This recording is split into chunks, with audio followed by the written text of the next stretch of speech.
By the end of the 19th century, Africa was being divided. Powerful European empires claimed vast territories across the continent.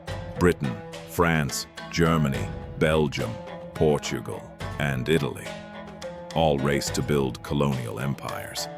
They believed Africa would soon belong to Europe, but one nation refused to surrender.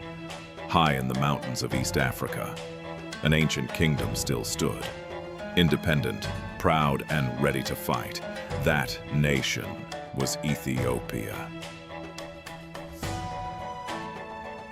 Italy knew Ethiopia could not be conquered easily, so instead of attacking immediately, it chose diplomacy. In 1889, Emperor Menelik II signed a treaty with Italy. It became known as the Treaty of Wuchale. But hidden inside the treaty was a single sentence that would change history forever. In the Amharic version, Ethiopia remained free to conduct its own foreign affairs. But in the Italian version, Ethiopia was described as an Italian protectorate. One treaty, two different meanings, and soon, both nations prepared for war. Emperor Menelik II knew the coming war would decide Ethiopia's future. Across the empire, messengers rode day and night, carrying a single command. Every province, every noble, every warrior must answer the call. Soon, thousands became tens of thousands.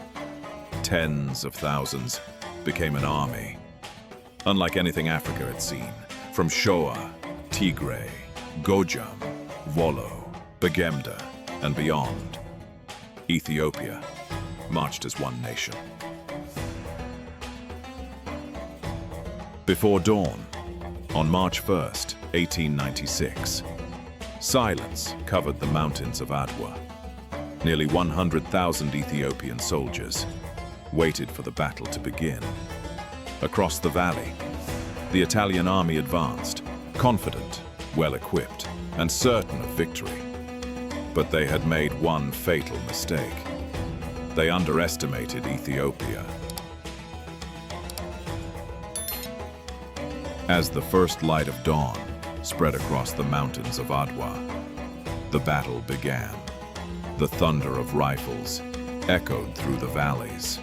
As smoke covered the rugged hills, thousands of Ethiopian warriors surged forward, advancing with extraordinary courage and determination, wave after wave.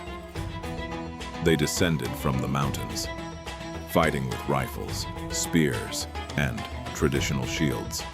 The steep terrain, which they knew so well, became one of their greatest advantages. The Italian forces struggled to hold their positions. Confusion spread across their ranks as communication broke down, and carefully planned formations began to collapse. Meanwhile, Empress Taytu Betul played a vital role behind the front lines. She helped organize essential supplies, including water and provisions, ensuring that Ethiopian forces could continue the fight. Hour after hour, the balance of the battle shifted. By midday, the outcome was becoming clear. Italian units were retreating across the rocky landscape, while Ethiopian banners rose above the battlefield. The Battle of Adwa was over. Against all expectations, Ethiopia had achieved one of the greatest military victories in modern history. An independent African nation had defeated a European colonial army. The victory would echo far beyond the mountains of Adwa, inspiring generations and changing history forever. News of the victory spread across the world. Newspapers from London, Paris, New York, and beyond reported the unbelievable. An African nation had defeated a European empire. The defeat stunned Italy. Thousands of its soldiers had been killed, wounded, or captured. Soon after, Italy recognized Ethiopia's independence. For millions across Africa, Adwa became a symbol of hope. It proved that colonial conquest was not inevitable. More than a century has passed, but the legacy of Adwa lives on. Every year, Ethiopians remember the courage, unity, and sacrifice of those who fought for their freedom. The Battle of Adwa became more than a military victory. It became a symbol of independence, of determination, and of a nation's refusal to be conquered.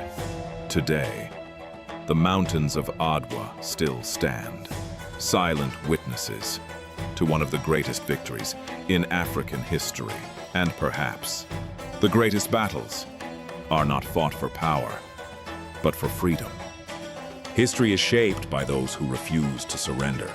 If you enjoyed this documentary, subscribe for more untold stories from Africa and beyond, because the next forgotten chapter of history is waiting to be discovered.